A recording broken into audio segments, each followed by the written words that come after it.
오늘 말씀은 창세기 48장 1절에서 14절까지 말씀인데요. 5절에서 9절까지만 읽도록 하겠습니다. 내가 애굽으로 와서 내게 이르기 전에 애굽에서 내가 낳은 두 아들 에브라임과 므낫세는 내 것이라. 르우벤과 시므온처럼 내 것이 될 것이요 이들 후에 내 소생은 네 것이 될 것이며 그들의 유산은 그들의 형의 이름으로 함께 받으리라. 내게 대하여는 내가 이전에 바단에서 올 때에 라헬이 나를 따르는 도중 가나안 땅에 죽었는데 그곳은 에브라까지 길이 아직도 먼 곳이라. 내가 거기서 그를 에브라길에 장사하였느니라. 에브라스는 곧 베들레헴이라. 이스라엘이 요셉의 아들들을 보고 이르되 이들은 누구냐? 요셉이 그의 아버지에게 아뢰되 이는 하나님이 여기서 내게 주신 아들이니이다. 아버지가 이르되 그들을 데리고 내 앞으로 나아오라. 내가 그들에게 축복하리라. 아멘. 아침 묵상을 들으신 우리 모든 성도님들에게 하나님의 은혜와 평안이 있기를 간절히 소망합니다.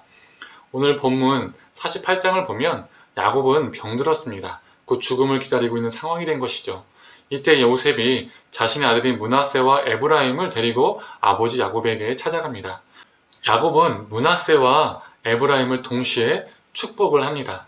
그런데 요셉의 두 아들을 축복하는 이 사건 속에서 매우 파격적이고 충격적인 일이 일어납니다. 야곱이 자신의 오른손을 차남 에브라임의 머리에 얹고요. 그리고 왼손은 장남 므낫세 머리에 얹습니다. 이를 본 요셉의 심정을 17절은 이렇게 표현하고 있습니다. 요셉이 기뻐하지 않았다. 요셉이 봤을 때는 므낫세가 장자니까 아버지 야곱이 오른손으로 므낫세 머리를 얹는 것이 마땅해 보였기 때문입니다. 표준 세번역과 공동번역도 이렇게 말합니다. 요셉이 못마땅하게 여겼다 라고 표현하고 있습니다. 효심이 강한 요셉이 아버지 행동을 못마땅하게 여겼다는 겁니다. 이러한 요셉은 아버지 손을 이 엇갈려서 축복하는 손을 옮기고자 했습니다. 이렇게 말이죠. 그때 아버지 야곱은 요셉의 이런 태도를 허락하지 않았습니다. 결국 야곱은 차자 에브라임에게 오른손으로 장자의 축복을 했습니다. 이 본문이 우리에게는 별 대수롭지 않게 다가올 수 있습니다. 그런데 이 야곱의 축복 행위는 그 당시는 매우 파격적이고 충격적인 것이었습니다. 장자가 더 큰 축복, 즉 장자 축복을 받고 장자가 오른손으로 축복을 받는 것이 마땅한 것이었습니다. 장자가 모든 것을 아니면 대부분을 갖는 것이 마땅한 것이었습니다. 이것이 그 당시 고대근동의 당연한 문화였고 당연한 가치관이었습니다. 그래서 요셉이 마땅한 것을 하지 않으려 하는 아버지를 보고 아버지인데도 불구하고 야곱을 못마땅하게 여긴 것입니다. 그런데 이와 같은 이야기가 여기에만 나올까요? 아닙니다. 이 장자의 축복 또는 언약의 축복을 장자가 아닌 차자 또 다른 아들을 통해서 이어가는 사건이 창세기 여러 곳에서 등장을 합니다.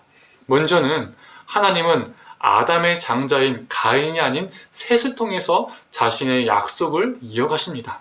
또 아브라함의 장자인 이스마엘이 아니라 이삭을 통해서 언약을 이어가시죠. 또 이삭의 장자인 에서가 아니라 야곱을 통해서 언약을 이어가십니다. 그리고 야곱의 상황도 마찬가지입니다. 야곱에게 있어서 르우벤이 장자이죠. 그런데 르우벤은 장자의 축복을 받지 못합니다. 누가 받았을까요? 바로 요셉이 받았죠. 역대상 5장 2절을 볼까요? 제가 읽겠습니다. 유다는 형제보다 뛰어나고 주권자가 유다에게서 났으나 장자의 명분은 요셉에게 있으니라. 또 오늘 본문에서도 요셉의 두 아들 중에서 장자인 므낫세가 장자의 축복을 받는 것이 아니라 차남인 에브라함이 오른손으로 장자의 축복을 받습니다. 이것이 창세기에 나타나는 하나님의 선택의 특징입니다. 창세기는 당대에 그 당시에 보편적이고 당연한 문화였던 장자 선택, 축복이라는 축복은 다 장자에게만 내려주는 장자 중심의 체제와 가치관에 도전하고 있는 특징을 가지고 있습니다. 하나님은 창세기를 통해서 큰 자만이 축복을 받고 번성한다는 가치관을 깨뜨리십니다. 그리고 장자가 아닌 차자와 같은 존재들에게도 하나님의 은혜가 있다는 것을, 그러한 자들을 선택하시고 축복을 하신다는 것을 보여주고 있습니다. 이처럼 창세기는 세상과 다른 질서를 보여주고 있습니다. 그렇다고 장자들이 어떠한 것도 받지 못하느냐? 아닙니다. 하나님은 이스마엘에게도 에서에게도 큰 민족을 이루는 큰 축복을 허락하셨고, 야곱의 나머지 자녀들에게도 큰 지파를 이루는 큰 축복을 허락하셨습니다. 이것이 하나님이 보여주시는 기존 세계관과 다른 질서입니다. 장자만을 주목하고, 좀 속되게 말하면 장자에게만 몰빵하는 사회가 그 당시 사회였습니다. 그리고 그 사회 속에서 그 당시 가치관에서 살아가는 사람들이 이 창세기 사건을 경험하거나 보거나 들었을 때, 읽었을 때에 이 하나님의 선택들 때문에 상당한 충격을 계속적으로 경험했을 것입니다.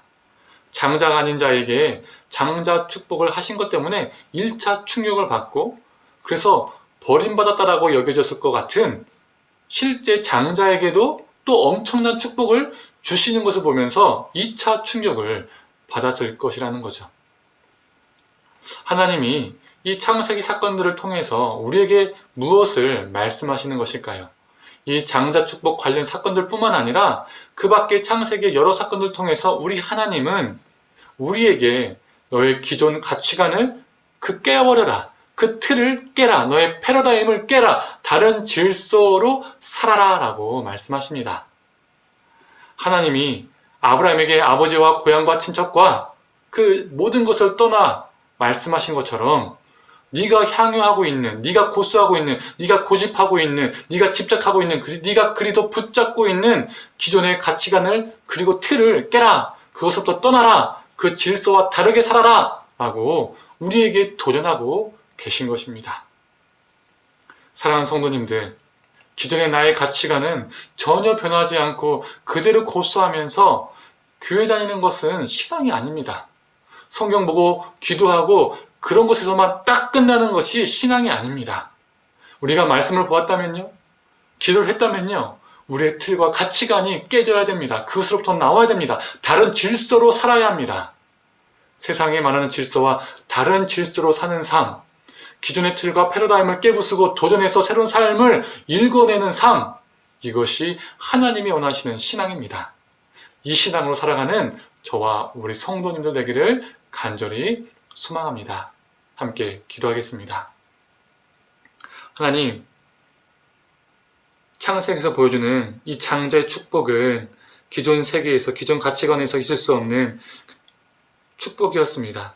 그 가치관을 거스르고 저항하고 또 다른 질서를 보여주는 사건들이었습니다.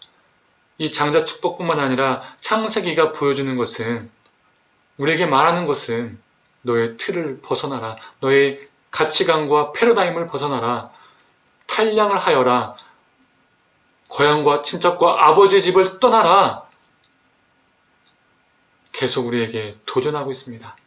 하나님, 우리가 말씀을 듣고 기도하는 것에만 신앙이라고 생각하고 그것에만 머물러 있지는 않습니까? 하나님, 우리가 말씀을 보는 이유가, 기도하는 이유가 무엇입니까? 그 말씀과 기도를 통해서 우리 생각과 가치관과 우리 삶이 깨지게 하시고 다른 질서로 살아갈 수 있는 존재가 되게 하여 주옵소서. 감사드리며 사랑에 많으신 예수님의 이름으로 기도드립니다. 아멘.